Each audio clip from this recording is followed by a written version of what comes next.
will cover two most important libraries, Pandas and NumPy. So Pandas basically is built upon NumPy. NumPy is nothing but numerical Python. Okay, so basically we'll cover Pandas and NumPy. These are the building blocks of whatever is to come further. So you'll spend like 70% to 80% of your time doing works with Pandas and NumPy. So I hope you get a hold on to this. So let's start directly with it. So we'll start with Pandas. So the first thing is we import your library Pandas as PD, shift enter. So import Pandas as PD. So now what we have done is we have imported a library called Pandas, and instead of using pandas everywhere, we'll use PD. So you import some libraries as something, you can do it as CV, AB, BC, whatever you want to, but general convention is we import Pandas as PD. So now if you look at a general documentation and we see what is Pandas library of Python and what is its significance. So a library is written on a certain program. Okay, so it's a software library which is written on a certain program. And what we use it for? We use it for data manipulation and analysis. So whatever data you have is never there in a usable form. You always have to manipulate it and then use it. Okay. So now we have imported Pandas as PD, which was our first step. So now in Pandas, there are basically two main types of data frames. Okay, so not data frame, sorry, there are two main types of data types. So every library has certain data types. So Pandas basically has two data types. One is a series and other is a data frame. So generally we use data frames. We'll see further how to use a data frame, but let's just start with the most basic fundamental data type, which is a series. So let's say we make a series and then I say, so I imported Pandas as PD, therefore I'll use the words PD dot, which means use something from Panda. Now, if you press Shift Tab, it will tell you that this is a module. Okay. Now, this is a module called Pandas, which is initially installed when you install Anaconda. So when I say PD dot series and you want to look at documentation, just press Shift Tab. So PD dot series, Shift Tab, it tells me that in the series, you have to give certain sort of data and certain sort of index. Okay, we'll just provide it data and will not define our index as such. Let's say we have 3 cars, BMW and Toyota. And let's say third is Honda. Okay, so now we have made a series of BMW, Toyota and Hondas. And now we'll see, show me what exactly is my series. So basically what it says is there are 3 parts in this series. This is more like a list which has BMW, Toyota and Honda, and corresponding to this are its indexes. So the 0th index is BMW, first is Toyota and second is Honda, and the data type here is object. So if you know what it is, you can go back and watch the basics of Python previously. Okay, so the basic difference between a series and a data frame is that a series is one-dimensional. Okay, it has only one dimension, but a data frame is always 2 dimensions. Okay, so this is a series called BMW, blah, blah, blah, blah, blah. We'll make another series, let's say, of colors, and I say, give me PD dot series, and then I define it colors as red, blue and green, and then I say okay, show me what my series is. So it says that the color, the type object is not subscriptable. Okay. Okay, because the series has to be enclosed in brackets and therefore it has to be subscriptable. So now we have two series, BMW, Toyota, Honda of a series, and we have it colors red, blue, and green. Okay. Now if I say that I want to make a data frame out of this. Okay. So what I basically want is I want car make on one side and the colors on the other side. Okay.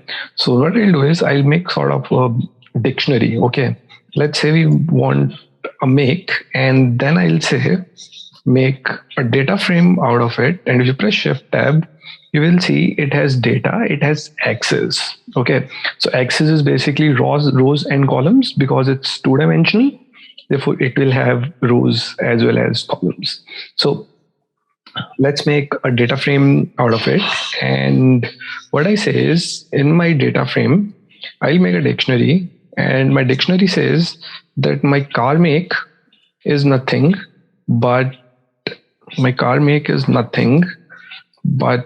series. Okay. And my another is the color, which is nothing but my series colors. Okay. So what basically I'm saying is I'm trying to make a two-dimensional data frame.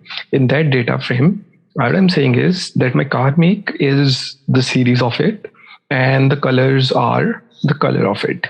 And when you see it show me make, this becomes a beautiful data frame. Okay. So the 0th index is BMW, which is the car make, BMW, and red color. Toyota, blue color, Honda, green color. So that's basically the difference between two main data types, which Pandas has. Generally, you will deal with data frames. So generally, we go and check our data frames. So that's the very basic of Pandas. Now, let's see Pandas in some action. So first of all, I want to see where my working directory is, right? Because anything which I import gets imported from a working directory. So this is the place where my working directory is, and it will only read the files from this working directory. Okay. So therefore, you import a library OS, we're just checking our working directory, and give me my current working directory, and just give me my current working directory and show me my current working directory. So right now it's in C drive uses HP. That's where my current directory is, and it'll only read the files from this location. If you want to change your directory, just give it a path. For example, if it was somewhere in your D drive, you go and give it a path, change it into single backslashes, and you just give another command that os dot change my working directory to path. You run this and it will change your working directory to whichever path you want to give it to. But currently I'm working in this directory, so all my data is in this directory. So that's how you change your working directory. Now let's start with importing the data. So there are two basic functions which we use in Pandas. One is importing the data. Next one is changing the data, manipulating it, and then exporting it out. So let's start with importing the data. So what I've done is, if you go to Google and search CASACT loss reserving data pulled from NAIC Schedule B.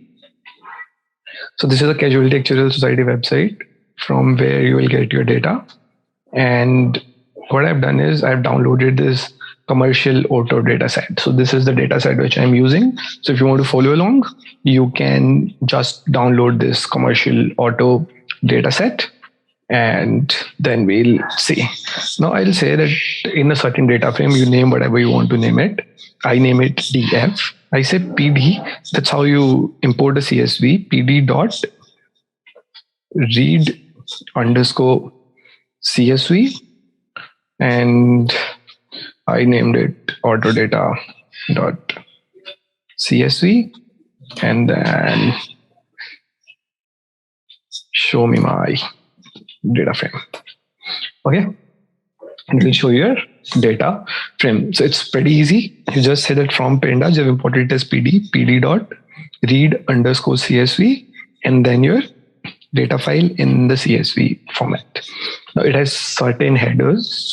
So let's say you have a data which you have no idea about that what it is. So what we do with data is we understand the data and then manipulate it.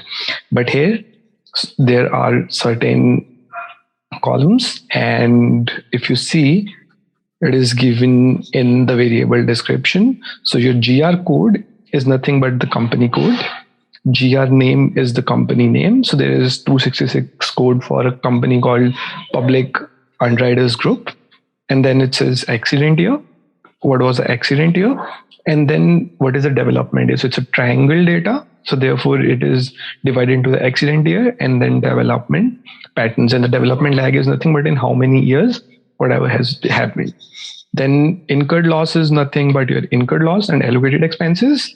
Then is your cumulative paid losses. Then is your bulk and IBNR reserves, and then the reserves which are posted in that years. So you can see the variable description from here and you can understand the data. But right now, all I'm trying to show you is how you deal with the Pandas library. So therefore, I don't think we need to go into that level of detail. It's just you about getting to know how the library works and what you can do with the library, and we'll have real life problems later on. Okay, so therefore this data has been imported now. So what you do next is, generally these are the steps which you need to follow. But let's say that I want to have made some changes in this data set, and now I want to export this data set. Okay, so what I'll say is df to CSV. That's how we call to CSV. You name it, let's say changed dot CSV. Okay, changed one dot CSV, whatever you want to name it, modified dot CSV or whatever you want to name it. So what I'm saying is that please export the data frame and then pass it to a CSV and then give me changed one dot CSV. Let's say, okay, it has made one CSV called changed one dot CSV, and now I want to see. Now let me say that, okay, this is my new CSV and I want to read my CSV, but this time I want to look at my changed one dot CSV and then show me my new CSV. So if you see, once you export it, what it has done is it has exported the CSV and the index numbers is a new column now. Okay, and then it has given it again indexes, right? So if you see in the original data, this has been named as an unnamed column. This is an unnamed column and named it. So generally what you do is whenever you export a CSV, we'll pass a command that we don't want you to export the indexes. So index equal to false. And now if you check it out, df.csv, pass it to change.csv. Now new file, oh, not here. This is just reading the CSV where we exporting it. We'll say that index equal to false. Okay. So shift enter. And now if you see the new CSV, that has gone. So therefore you export a CSV, but make sure that whenever you export a CSV, you always give index equal to false. Otherwise your index will be taken as a column in the pandas. So now moving further, now you know how to import a data frame. You know how to export a data frame, right? But then that's not where we end, right? So now, because we don't know anything about our data, let's just describe our data. Okay. So what I'm saying is, give me all the data types in my data frame. And you will see that your group code is an integer, but group name is an object. You can't perform integer function on group name, but you can perform integer function on all of the others. So it will give you data types of all of the data. So it's a good thing whenever you import a data, just check the data types and see that the data types are in the format which you want it to be. You don't want your incurred losses to be objects, right? Because then you won't be able to perform any sort of analysis on that. So now let's see. So basically you can see the column names from here, but if you want all of them to be in a certain list, so what I'll say is that my column names is nothing but df dot columns, and give me a list of my column names, and you can convert your all the columns into a certain list. Okay. And that's how you know that, okay, these are my column names and this is a list of your column names. Now, let's see the indexes. What are the indexes in our data frame? So you see it starts at 0, stops at 15,800, and the step is 1. So it's differing by 1, 0 to 15,800, differentiated by 1. So 0, 1, 2, 3, 4 up to 15,800, and step is equal to 1. Now for all the columns, if I want all the basic parameters, the maximums, the minimums, the quartiles, it's just describe my data frame. And once you describe your data frame, you will see that your which of this makes sense. Yeah, let's say your posted reserves out here. So the count, mean, standard deviation, minimum, blah, blah, blah, blah, blah. So there are 15,800 reserves. The mean is 10,815. The lowest reserve is 36,441. And the maximum reserve is 36,0657. So this is the standard deviation in the numbers. So this is the maximum, this is the minimum, and then you can see your quartiles as well. So just by a simple describe command, it will give you description of your data, and you can have a rough idea about your data set, that how do you want to describe your data set further. Okay. And also sometimes what we do is we say, okay, give me the information about my data frame. So what it'll do is it'll say, okay, that it's a data frame type. Its range of index is 0 to 15,799. In the 13 columns, every column has this much amount of counts, and this is the data type. And it's using 1.6 MB of your space. So you can this way know a very basic information of your data set, right? So these are all basic understandings of data when you have no idea what your data looks like and how it is. So generally you import it. After importing it, you check your data types, you check your indexes, you describe your data to see, have a rough idea about it, and then you check the information about your data. Right. Now, let's say I want, out of all these columns, I am interested in the reserves column of this.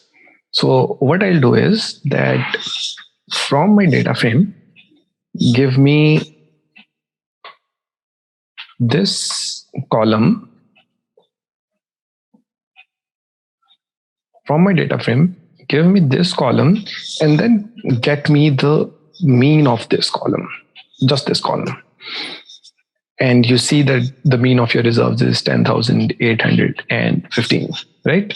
Same way, if you want to check the length, you say, okay, show me the length. It says that it's having 15,800 columns, right?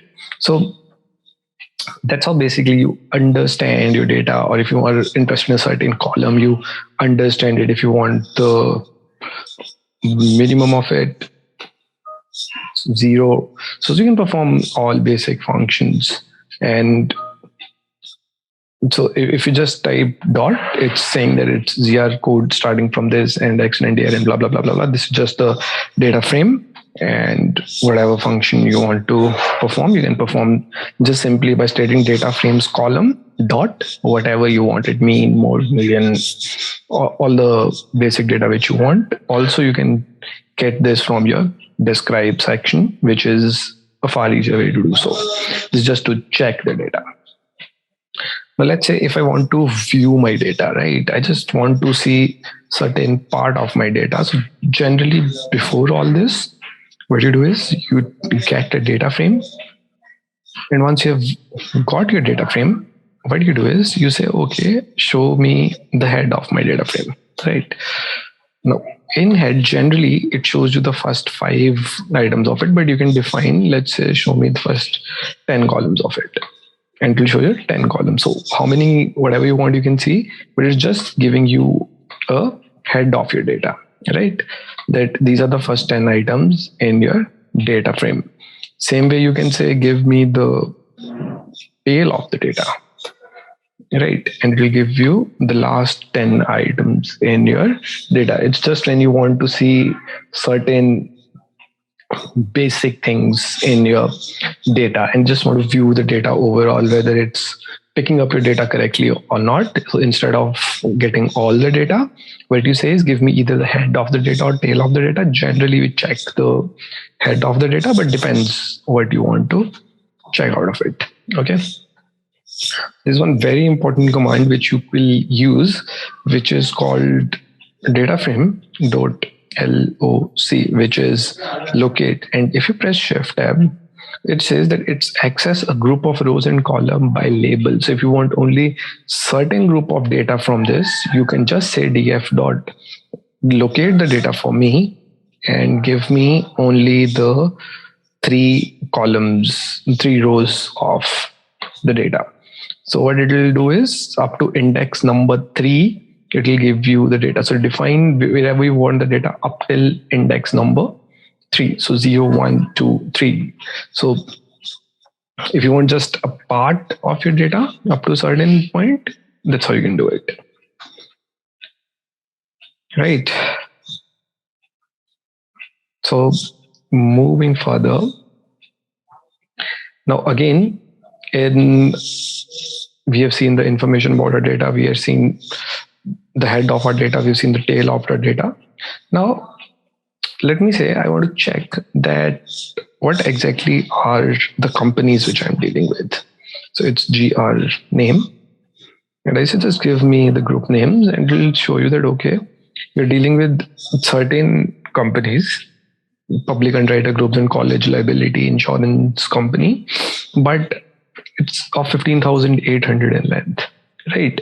So therefore, what you want to do is that, okay, I don't want to check out everything, but I just want to know what is the amount of reserves posted by the public underwriter groups. Okay, so we'll modify our data frame a bit. And I say that modify my data frame in such a way that the group name in the data frame, so in the data frame, my group name should be public underwriters group.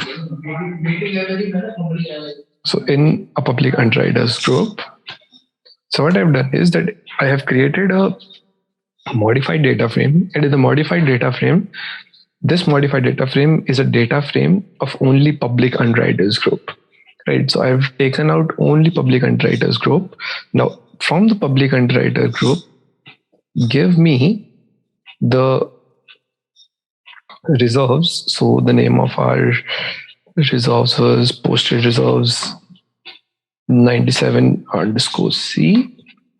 So what I'm saying is that from the modified data, give me the reserves and give me a sum of these reserves. Okay. Okay. So it says unmatched. So we have entered Okay, I have closed this here. This should not be closed. So data frames group name, public underwriter groups data frame. It should run now. Yeah. So what it's saying is that public underwriters group has a reserves of 93,200. Right. Now, sometimes I just want to go through this process as a whole. So that way, what helps a lot generally is that you can make a cross tab. So what I'll do is that, okay, make a cross tab, and from DF, group name, and a DF group code. Okay, so it'll be a very huge tab, but this is for understanding purposes. So you see, it has made a cross tab between all the codes and all the names. So basically, what it's saying is that West Bend Mutual Insurance Group has 100 items in 715 code. So I'm assuming that 715 is the code of West Bend Mutual Insurance Group, and Yale Insurance Group has 44415. So same way, you can make a cross tab between whatever you want, right? So here it was between group name and group code. Not the best example, I agree, but you understand what I'm trying to say. Cross tab helps you identify the relationships between two parameters of a data frame, right? So therefore, you can use them as well. And now, anything else in pandas? Yeah. So now what I want to say is that there is this function called group by. It's a very helpful function. So there are lots of functions in Panda. I'm just covering the ones which you as an actuary are going to use on a daily basis. So what I'm saying is that in this data frame, group by your group names. So group all my group names, which are the name of the company's your name, the names of the company, and give me the mean of all of them. So once you run it, you'll understand what I'm saying. So what it's saying is that in the ages group, the mean group code is this, the mean accident year is this, the mean development year is this, blah, blah, blah. But what I'm really concerned about is the last column, right? That in the so the posted reserves mean. So it's giving me means of each of the companies one by one.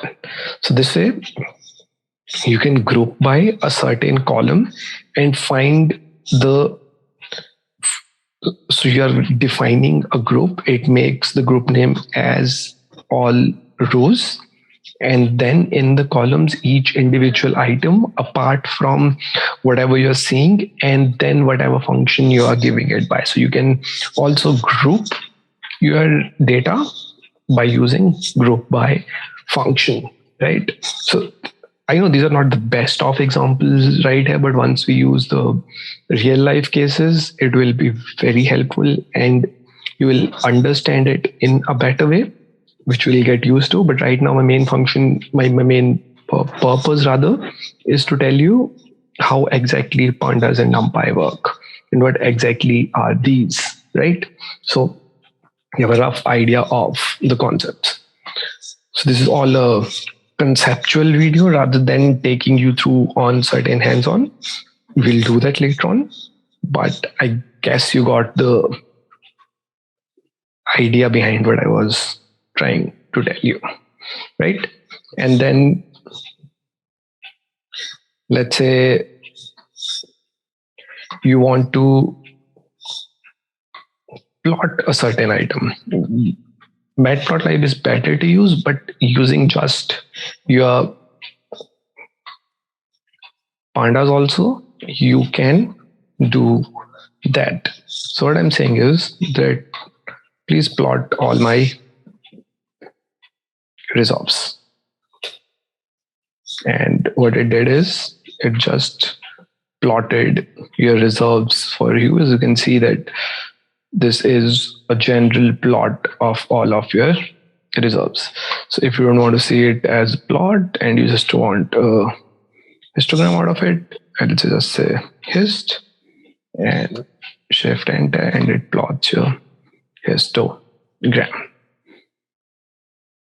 Okay, so this is general use of it, but you can always use matplotlib and Seaborn for better graphs. But this is just while you are exploring your data, when you just want to see something or look for certain anomaly. That's what you generally do, right? So now just to show you a functionality of, so every time your data would not be clean, there would be some missing items in your data, which is a general occurrence. So I just made another CSV where I removed certain parts from this CSV, and I say auto data v1.csv. And if I look at the df, so you will see that there are these certain things called NaN. So NaN is nothing but zeros. So wherever there will be zeros in your data, it will be shown as NaN. So whenever there is a data missing in your data set, how do you fill it? So there's a fill command called fill NA. This is not the best way to do it, but I'm just telling you one way out of it. So in the posted reserves,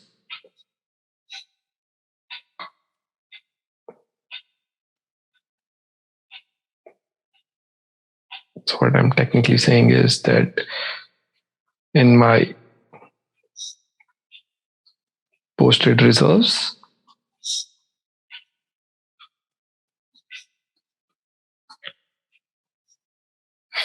fill the NAs in this,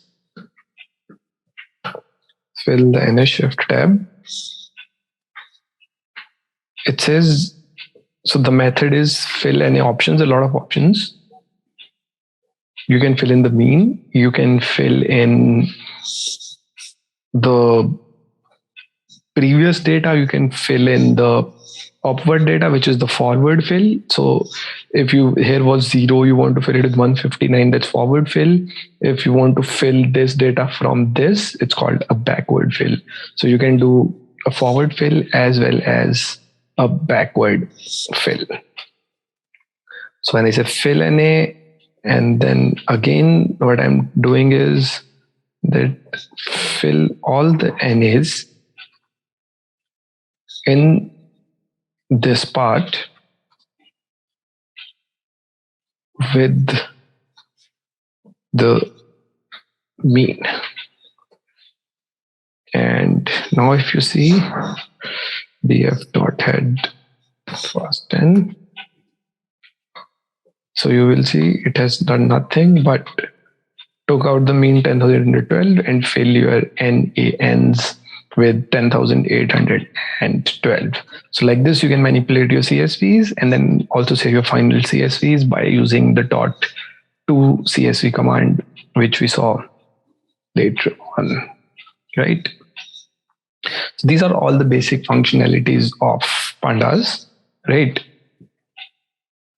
So therefore, this is how you can use Pandas, the Pandas library, which is very, very helpful. And this is basically used to see data. And then once you see your data, you describe it, you find its means, you play around with your data, you fill the missing values, and then you just do some exploratory analysis on this, which will do better once you are done with matplotlib as well. But these are some very basic functions which you can do with Pandas, and it's very helpful when you are dealing with certain data, right? So right now you might feel that you can do all of this in Excel as well, but the thing is, once you do a full-blown project, you will be able to better understand why you should be using Pandas instead of Excel once you're done with Pandas, NumPy, and Matplotlib. So if you see